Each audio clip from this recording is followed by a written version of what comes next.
তুমি আবার মদ খাওয়া শুরু করেছো? হ্যাঁ, তাই কি হয়েছে? আমি কি তোর বাবার টাকার মদ খাই? আমি আমার নিজের ইনকাম করা টাকায় মদ খাই। তুই এদিকে আয়, জল ডাল। আমার এক্স গার্লফ্রেন্ডের কথা খুব মনে পড়ে, তাই আমি মদ খাই। যখন তোমার এক্স গার্লফ্রেন্ডের কথা এতই মনে পড়ে, তাহলে তুমি আমাকে বিয়ে করলে কেন? জোর জবরদস্তি বিয়ে দিয়েছে আমার বাড়ির লোক তোর সাথে, নাহলে আমি তোর মতো মেয়েকে বিয়ে করি? হাট!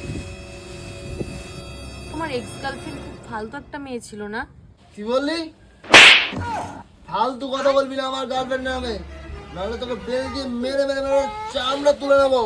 ঠিক আছে, সরি, আমার ভুল হয়ে গেছে। এই নে খা। আমি মদ খাই না। এই খা। लेकिन एक सेकंड।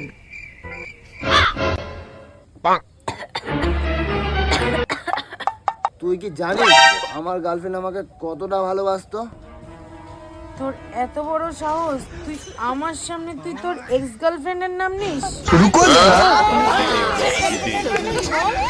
हमारे यहाँ ऐसा है।